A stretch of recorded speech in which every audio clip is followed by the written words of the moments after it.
Kita akan membaca, saudara, saya akan membacakannya buat kita.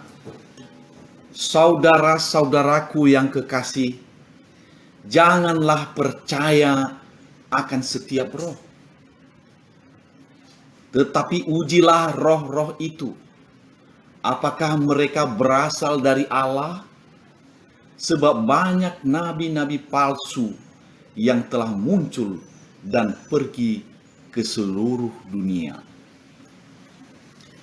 Ini surat Yohanes ini, saudara, adalah surat penggembalaan yang dikirimkannya kepada jemaat-jemaat yang sudah ada pada masa itu, supaya jemaat-jemaat itu menguji setiap roh. Kalau roh ini, saudara, ada roh dari Allah, ada roh dari iblis. Roh dari Allah tentunya sesuai dengan apa yang diinginkan Allah. Itulah yang dilakukannya. Dan roh dari iblis itu juga berasal dari iblis. Dan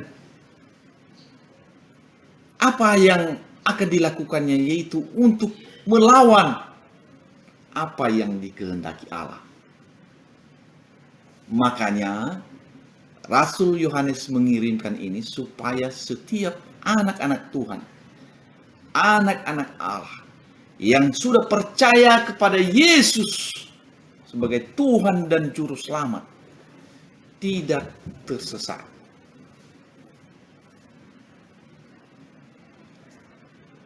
Ini dituliskan, saudara, lebih dari 2000 tahun yang lalu, 2000 tahun yang lalu.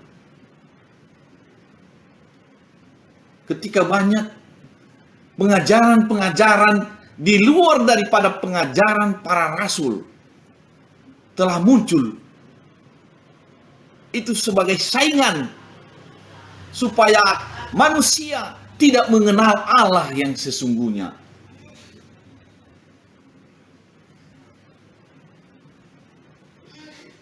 Dan hal itu masih ada sampai sekarang, saudara.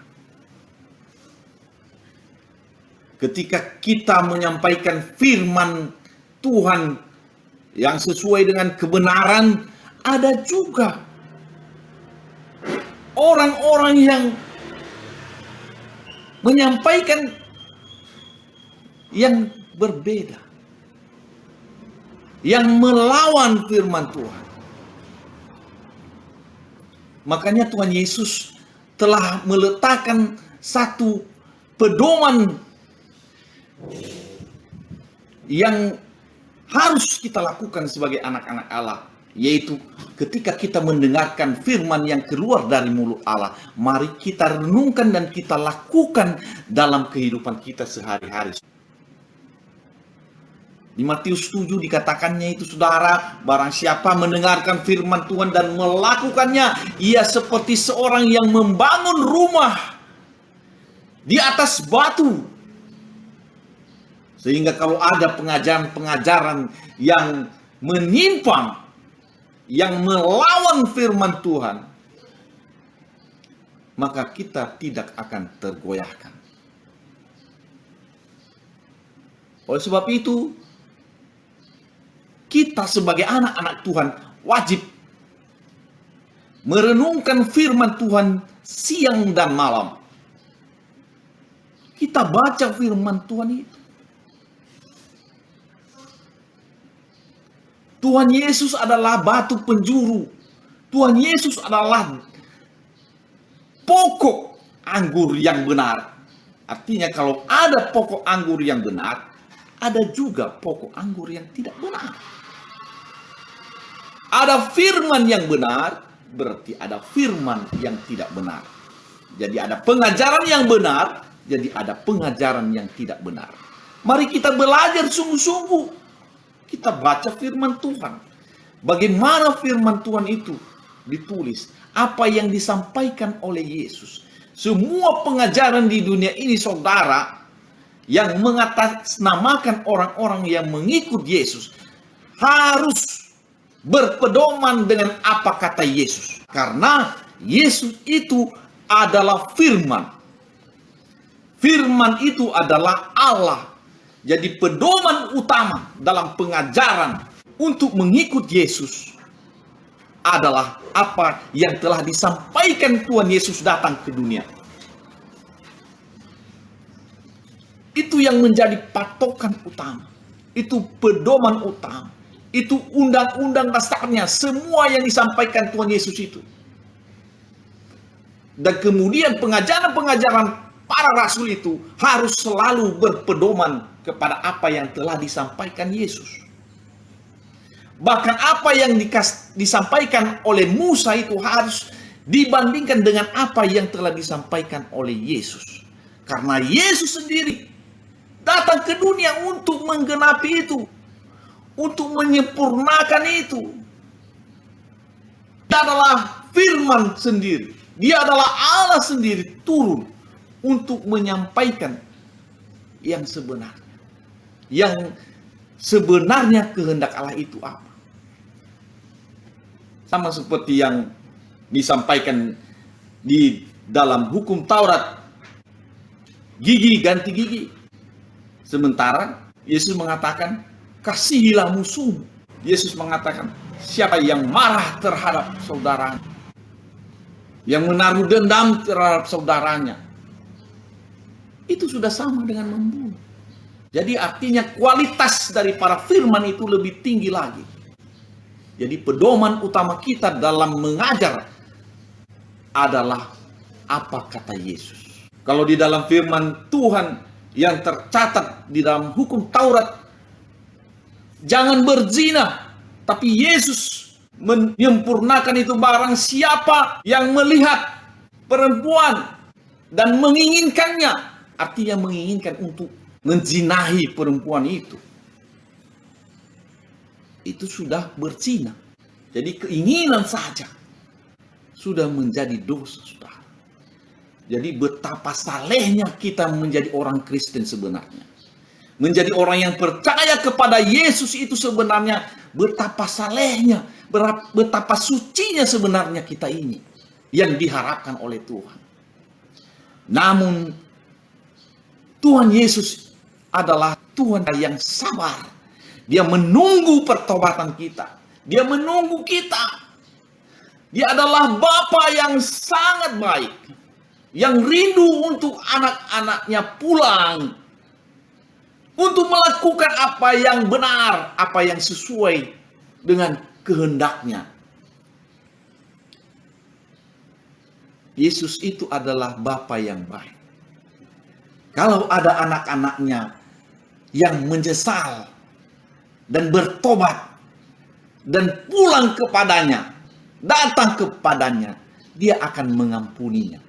Oleh sebab itu melalui firman Tuhan ini, saudara, kita akan belajar agar kita bisa dibersihkan oleh firman itu.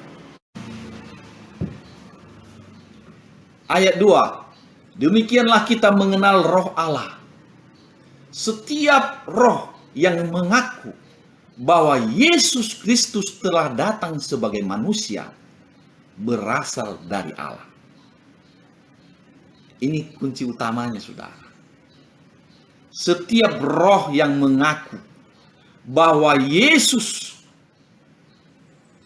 Kristus, Yesus yang adalah Mesias, telah datang sebagai manusia berasal dari Allah. Berarti orang yang tidak mengaku atau roh yang tidak mengaku bahwa Yesus Kristus telah datang sebagai manusia, itu tidak berasal dari Allah. Artinya Yesus sudah datang 2000 tahun yang lalu, sudah. Kalau ada orang yang mengatakan belum datang, itulah ukurannya bahwa itu tidak berasal dari Allah. Jadi karya penyelamatan itu sudah datang. Pada abad pertama ketika Yesus datang ke dalam dunia, Yaitu untuk apa? Untuk menyelamatkan manusia. Untuk mengambil orang-orang yang ada di dalam dunia ini untuk diselamatkan. Untuk dibawa masuk dalam kerajaan Allah. Memindahkan manusia dari kerajaan maut kepada kerajaan Allah. Daripada dosa menjadi anak-anak Allah.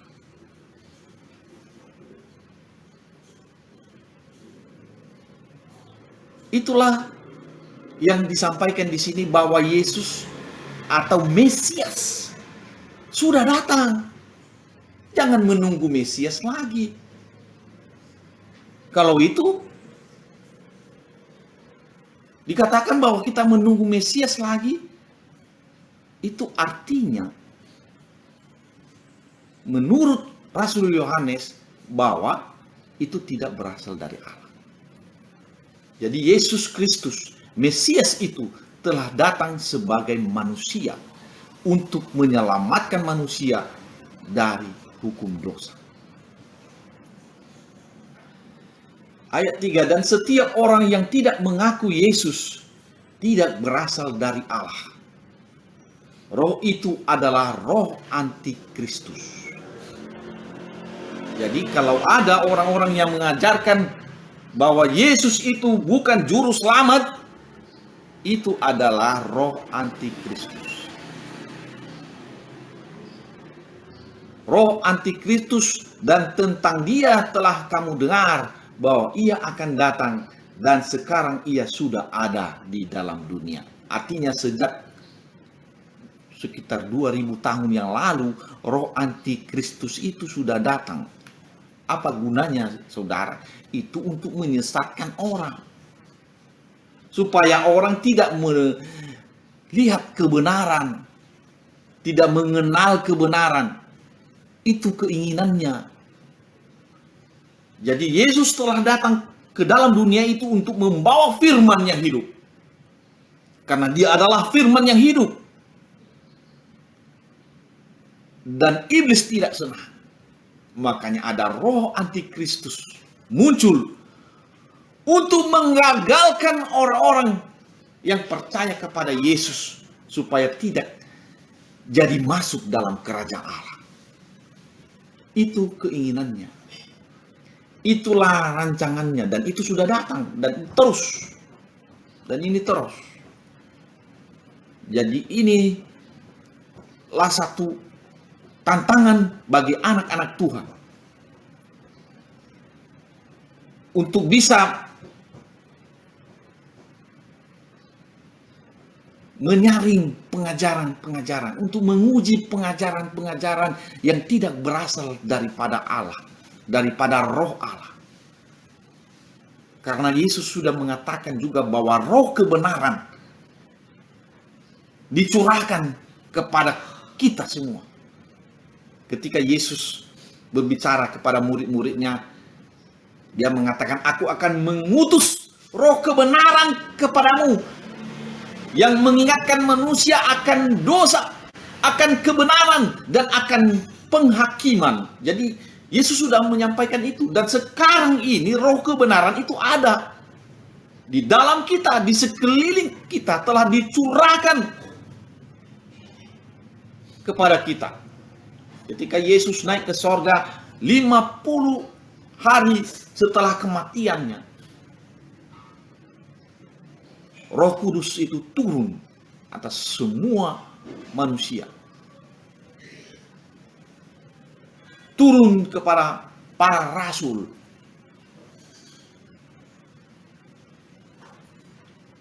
Dan itu sudah ada. Jadi ada satu peperangan antara roh Allah, roh kebenaran, dengan roh antikristus. Oleh sebab itu setiap kita sebenarnya orang-orang yang rindu menjadi seperti Yesus, kita serahkan diri kita kepada Tuhan sepenuhnya. Seperti nyanyian kita tadi, bagaikan bejana siap dibentuk. Marilah kita mau dibentuk. Dengan cara, mari kita membaca firman Tuhan setiap hari. Kita merenungkannya setiap saat. Kita lakukan dalam kehidupan kita. Supaya iman kita bertumbuh di dalam Dia. Sehingga apapun yang terjadi ke depan, apabila roh-roh antikristus itu datang, kita dapat mengujinya. Dan kita bisa menolaknya. Kenapa? Karena iman kita telah menjadi kokoh. Karena kita telah melakukan firman Tuhan.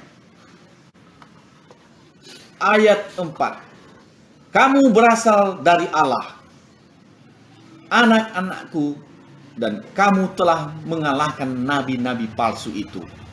Sebab roh yang ada di dalam kamu lebih besar daripada roh yang ada di dalam dunia. Jadi Rasul Yohanes ini menyampaikan kepada jemaat pada saat itu, karena Yohanes ini sudah tua, maka dibilangnya, anak-anakku, kamu telah mengalahkan nabi-nabi palsu itu. Kenapa? Sebab roh yang ada di dalam kamu. Artinya, ketika kita sudah menjadi anak-anak Allah, kita memiliki benih ilahi dalam hidup kita. Kita sudah menjadi bait Allah, sehingga kita kuat. Dan roh Allah yang ada di dalam kita itu lebih besar daripada roh yang ada di dalam dunia. Artinya, kita lebih kuat daripada roh jahat, daripada iblis.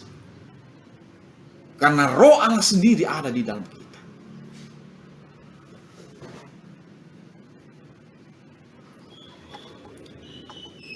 Ayat 5. Mereka berasal dari dunia. Sebab itu mereka berbicara tentang hal-hal duniawi. Dan dunia mendengarkan mereka. Nah ini saudara, tantangan dalam hidup ini. Ada prinsip-prinsip dunia.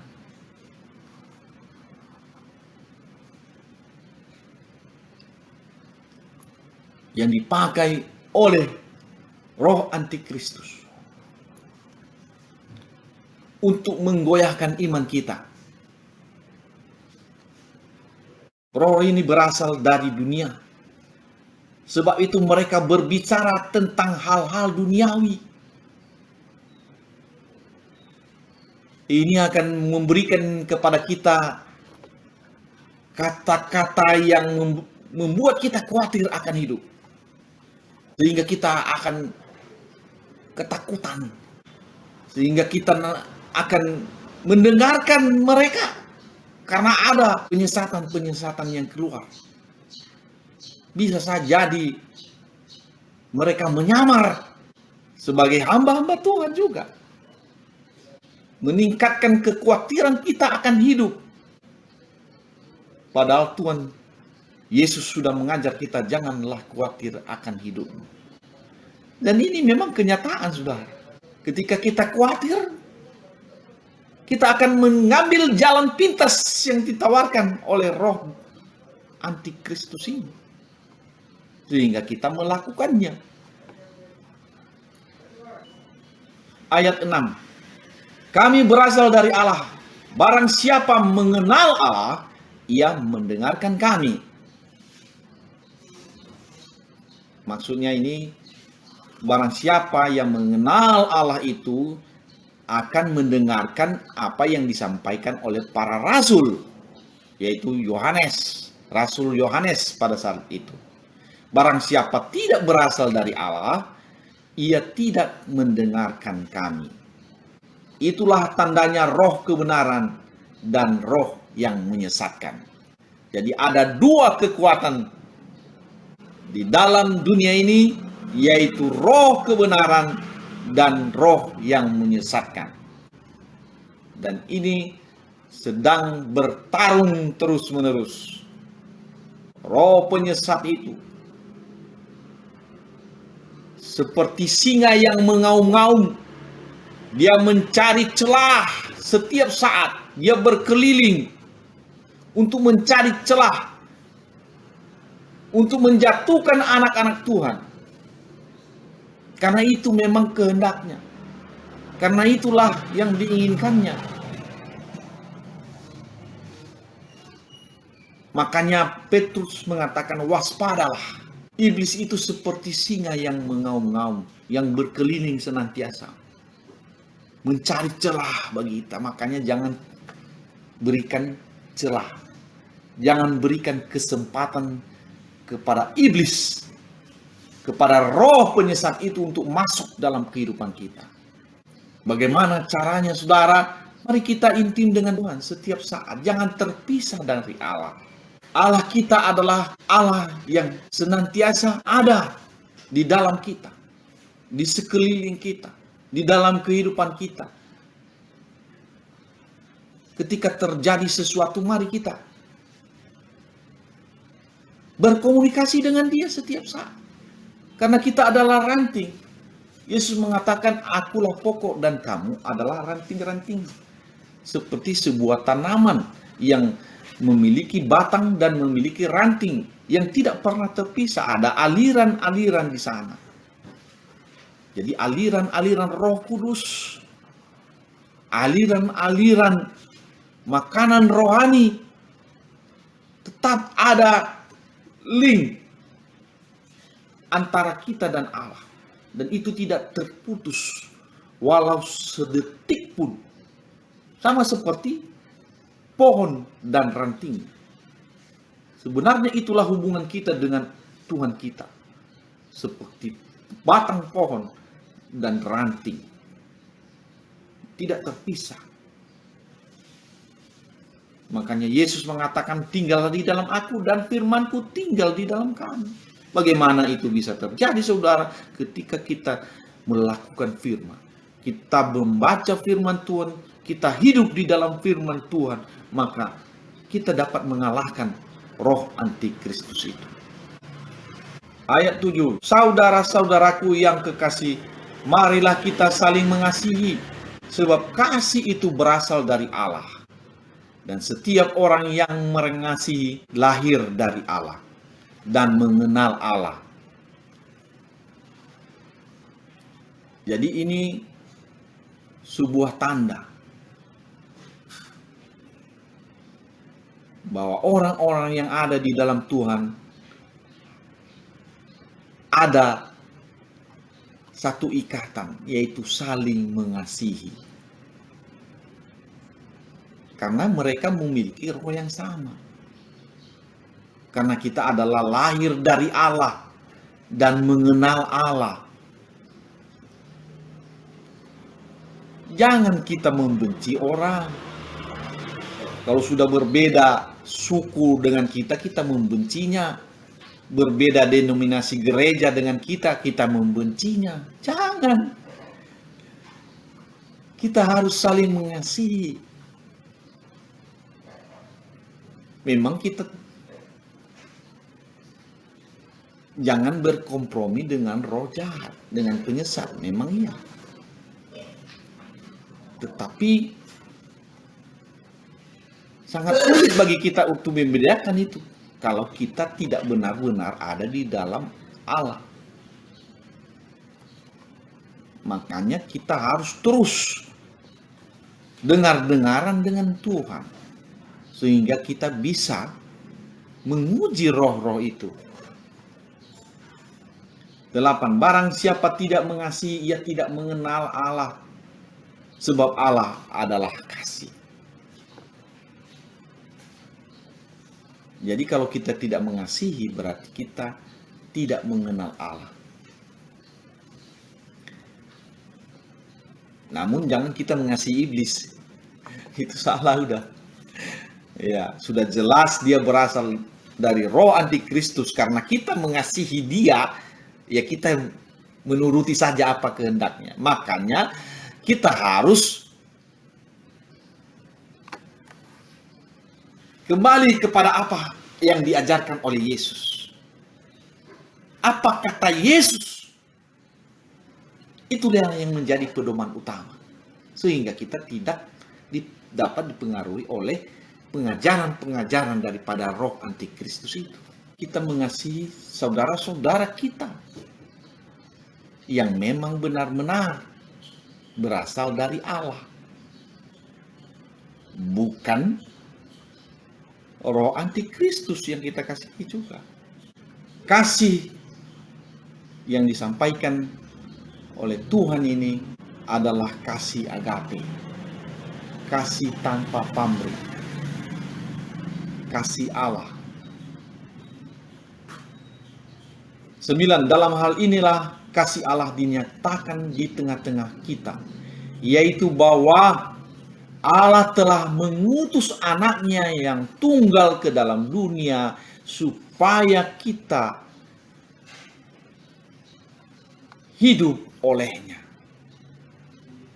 Jadi Allah itu menyatakan kasihnya yaitu dengan mengutus anaknya. Dan itu sudah terjadi, yaitu Yesus telah datang ke dalam dunia ini untuk melepaskan kita dari perhambaan dosa. Jadi Tuhan sudah mengutus dan itu sudah terjadi, saudara, bahwa kita telah menerima Yesus sebagai Tuhan dan Juru Selamat kita. Kita sudah berpindah dari maut kepada hidup yang kekal. Jadi dalam hal inilah kasih Allah dinyatakan di tengah-tengah kita, yaitu bahwa Allah telah mengutus anaknya yang tunggal ke dalam dunia supaya kita hidup olehnya. Jadi kita bisa hidup oleh karena kasih daripada Allah sendiri. Ayat 10, inilah kasih itu, bukan kita yang mengasihi Allah, tetapi Allah yang telah mengasihi kita dan yang telah mengutus anaknya sebagai pendamaian bagi dosa-dosa kita. Kalau ada yang mengajarkan bahwa Yesus datang ke dalam dunia itu bukan untuk menebus dosa, itu sudah dari antikristus, saudara. Sudah banyak itu sekarang yang berusaha untuk menggagalkan pemahaman kita tentang Tuhan Yesus itu. Jadi Rasul Yohanes telah menulis bagi kita, saudara, sebagai pedoman kita untuk mengetahui apakah itu dari roh antikristus, pengajaran itu dari roh antikristus atau dari Allah. Jadi ini bisa kita jadikan pedoman, saudara. Ayat 10 ini, inilah kasih itu, bukan kita yang mengasihi Allah, tetapi Allah yang telah mengasihi kita dan yang telah mengutus anaknya sebagai pendamaian. Jadi sudah ada pendamaian, saudara, bagi dosa-dosa kita. Ayat 11, saudara-saudaraku yang kekasih, jikalau Allah sedemikian mengasihi kita, maka haruslah kita juga saling mengasihi. Jadi kita yang sudah ada di dalam Tuhan ini, jangan kita membeda-bedakan suku, membeda-bedakan negara, membeda-bedakan agama, membedakan denominasi gereja, tetapi marilah kita mengasihi, saling mengasihi orang-orang yang sudah percaya kepada Tuhan dengan kasih yang diberikan oleh Allah kepada kita. Ayat 12. Tidak ada seorang pun yang pernah melihat Allah. Jika kita saling mengasihi, Allah tetap di dalam kita dan kasih-Nya sempurna di dalam kita. Ini maksudnya, saudara, kita tidak melihat Allah sebagai roh, tetapi kita bisa merasakannya Artinya Allah tetap di dalam kita. Artinya roh Allah itu tetap di dalam kita. Kita merasakannya itu. Ada nasihat. Ada peringatan-peringatan. Karena roh kebenaran itu yang ada di dalam kita itu akan menginsafkan manusia akan dosa. Menginsafkan dunia akan dosa.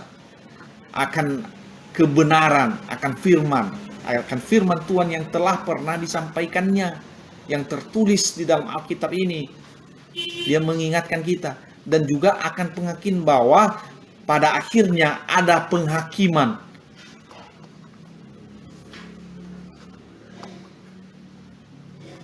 Jadi walaupun kita tidak melihat Allah, tetapi kita merasakannya, karena Allah tetap di dalam kita. Dan kasihnya sempurna di dalam kita. Kasih agapenya tetap di dalam kita. Ayat 13. Demikianlah kita ketahui bahwa kita tetap berada di dalam Allah dan Dia di dalam kita. Ia telah mengaruniakan kita mendapat bagian dalam rohnya. Jadi Rasul Yohanes ini mengingatkan kita bahwa kita telah mendapat bagian dari roh Allah. Jadi roh Allah tinggal di dalam kita.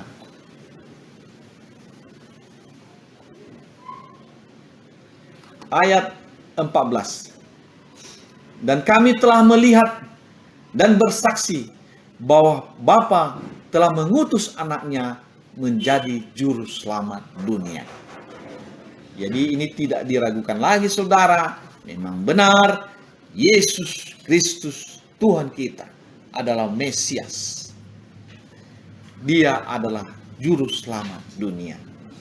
Ayat 15. Barang siapa mengaku bahwa Yesus adalah anak Allah, Allah tetap di dalam dia dan dia di dalam Allah. Jadi kalau ada orang yang tidak mengaku bahwa Yesus adalah anak Allah, maka Allah atau roh Allah tidak ada di dalam dia. Jadi orang yang mengaku bahwa Yesus adalah anak Allah, maka dia bisa berkata bahwa Allah tetap berada di dalam dia. Dan dia juga berada di dalam Allah. Ayat 16. Kita telah mengenal dan telah percaya akan kasih Allah kepada kita. Allah adalah kasih. Dan barang siapa tetap berada di dalam kasih, ia tetap berada di dalam Allah dan Allah di dalam dia. Kasih ini menggambarkan bahwa Allah ada di dalam kita. Kalau kita memiliki kasih agape seperti Yesus, maka itulah yang menandakan bahwa Allah ada di dalam kita. Ayat 17. Dalam hal inilah kasih Allah sempurna di dalam kita, yaitu kalau kita mempunyai keberanian percaya pada hari penghakiman, karena sama seperti Dia, kita juga ada di dalam dunia ini. Jadi kita memiliki keberanian percaya pada hari penghakiman bahwa kita terbebas dari hukuman dosa. Kenapa? Karena kita sudah berada di dalam Allah dan Allah di dalam kita. Ayat 18. Di dalam kasih tidak ada ketakutan.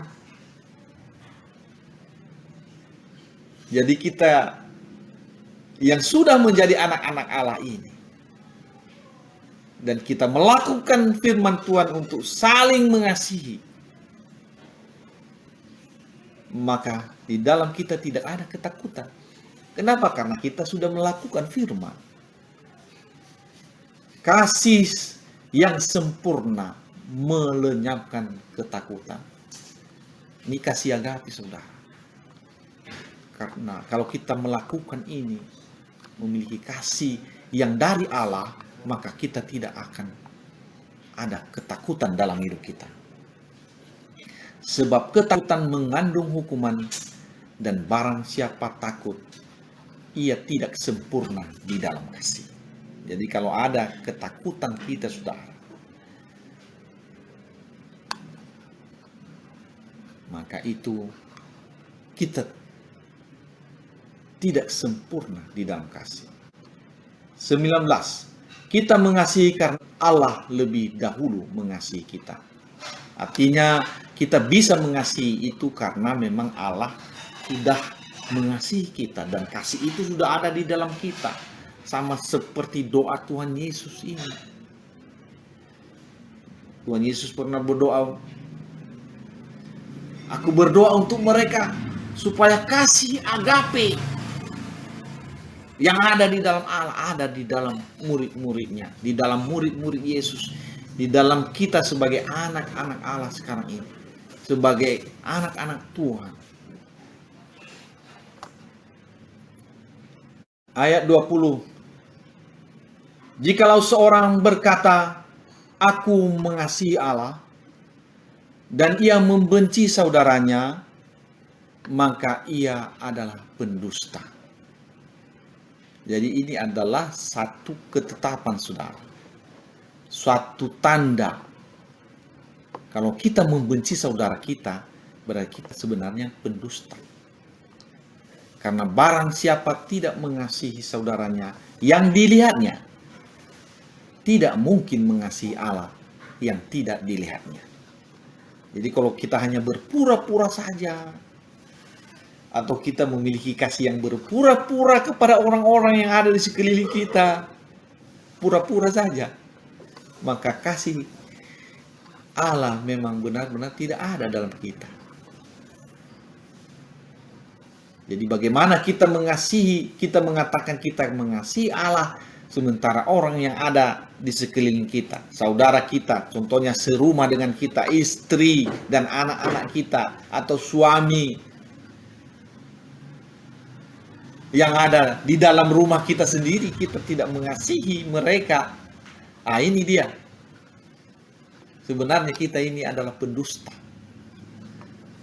Jadi ada satu keharusan, kewajiban bahwa kita harus mengasihi orang-orang yang ada di dalam rumah kita. Ada orang ya, dia lebih mengasihi tetangga daripada yang ada di dalam rumahnya. Dia lebih mengasihi orang yang jauh daripada yang dekat.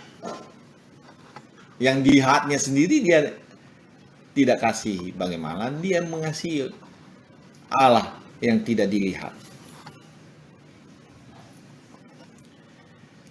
Ayat terakhir, ayat 21. Dan perintah ini kita terima dari Dia. Barang siapa mengasihi Allah, ia harus juga mengasihi saudaranya. Inilah perintah, saudara. Dan Yesus telah menyampaikan ini sebelumnya. Dia sudah mengajar para rasul, termasuk Rasul Yohanes, bahwa mereka harus saling mengasihi. Ada kasih agape antara mereka. Tidak ada persaingan. Yesus mengatakan, barang siapa yang ingin terbesar di antara kamu, hendaklah ia menjadi pelayan.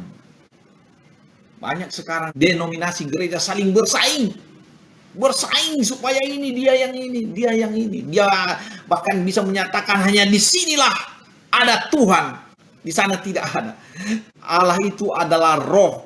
Dia ada di mana saja yang dia kehendaki. Jadi kita bisa menyembah Tuhan itu di mana saja, bukan hanya di satu tempat, di mana saja. Karena Dia maha hadir. Dia ada di segala tempat, dimanapun kita berseru kepadanya, Tuhan Allah kami, Bapa yang baik. Dia ada. Dia ada di sini, dia ada di sana, dia ada di mana saja. Di seluruh jagat raya ini Allah kita bisa hadir. Dialah yang mengontrol seluruhnya. Dia adalah sumber segalanya. Dialah penguasa segalanya. Dia bisa hadir dimanapun. Dan tidak ada satupun yang bisa menghalanginya, termasuk roh antikristus. Dia tidak bisa menghalangi roh Allah. Makanya jangan kita takut, saudara. Karena roh yang ada di dalam kita itu lebih besar daripada roh yang ada di dalam dunia. Roh antikristus itu tidak bisa melawan kita. Karena roh Allah menjadi raja di dalam hidup kita. Allah kita adalah Allah yang perkasa, yang mampu melindungi kita dari setiap roh antikristus yang ingin menyerang kita. Marilah saudara, kita yang sudah percaya kepada Tuhan, kita percaya akan firman Tuhan ini, bahwa roh yang ada di dalam kita lebih besar daripada roh antikristus itu. Jangan kita takut. Oleh sebab itu, mari kita tetap memiliki komunikasi yang baik dengan Tuhan, dengan Allah kita, sumber segala sesuatu, sumber kehidupan, sumber inspirasi, sumber semua apa yang kita perlukan di dalam hidup ini, di dunia ini, adalah Allah sendiri. Yesus mengatakan bahwa Dia akan memberikan kepada kita mata air di dalam hidup kita, roh Allah di dalam kita yang setiap saat mengalir, yang membuat kita bersukacita, membuat kita bahagia, adalah roh Allah yang ada di dalam kita. Kita tidak kesepian ketika kita sendiri. Kenapa? Karena ada roh Allah yang senantiasa bersama-sama dengan kita. Dimanapun kita berada, kita menjadi orang yang berbahagia. Karena Yesus hidup di dalam kita. Karena hidup yang kita hidupi sekarang bukan kita lagi yang hidup, tetapi Yesus yang hidup di dalam kita. Maka kita akan menikmati hidup, saudara. Mari kita pegang ini, saudara. Roh Allah yang ada di dalam kita lebih besar daripada roh yang ada di dalam dunia. Dan marilah kita melakukan firman Tuhan itu, yaitu saling mengasihi. Saling mengasihi antara kita sebagai anak-anak Allah. Itulah kerinduan Tuhan, saudara. Bahkan di dalam doa, Tuhan Yesus menyampaikan ini, supaya orang-orang yang sudah menjadi murid-murid Tuhan ini. Bisa saja kita ini berbeda negara, berbeda denominasi gereja, berbeda suku, tetapi mari kita saling mengasihi. Kita jangan membenci yang berbeda dengan kita. Berbeda nama gerejanya. Jangan. Malah kita mengeluh-ngeluhkan siapa pemimpin kita. Jangan. Yang kita harus jadikan sebagai idola kita adalah Yesus saja. Makanya Yesus mengatakan janganlah ada bapamu di bumi, karena hanya ada satu bapamu, hanya Yesus Bapa kita. Hanya Yesuslah yang menjadi pedoman kita. Sehingga kita memiliki persekutuan dengan roh Allah. Kita satu. Semua orang yang sudah percaya kepada Yesus, bahwa Yesus adalah Tuhan dan Juru Selamatnya, sebenarnya itu adalah satu di dalam roh. Sehingga kita saling mengasihi. Sehingga kita bisa menjadi terang dimanapun kita berada. Di seluruh dunia ini, kalau orang-orang yang percaya kepada Tuhan benar-benar menjadi terang, maka dunia ini akan terang benderang. Jadi orang bisa melihat siapa kita kalau kita saling mengasihi. Demikian firman Tuhan. Tuhan Yesus memberkati. Terima kasih kepada semua saudara yang telah menonton dan mendengarkan firman Tuhan ini. Semoga Tuhan memberkati saudara dan keluarga semua. Damai sejahtera dari Allah memenuhi hati dan pikiran saudara di dalam Yesus Kristus Tuhan kita. Mari kita bersatu di dalam doa. Bapa di sorga, Bapa yang sangat baik, kami telah memuji-muji, memuliakan Engkau dan mendengarkan sebagian dari firman-Mu. Biarlah firman ini Tuhan tertanam di dalam hati kami dan bertumbuh dengan subur ya Allah kami. Bahkan berbuah, buah-buah yang baik, yaitu buah-buah roh ya Allah kami. Buah-buah roh Allah. Sehingga kami semakin diubahkan, semakin hari, semakin menjadi sama seperti Yesus Tuhan kami. Terima kasih Bapa di sorga. Di dalam nama Yesus kami berdoa. Amin.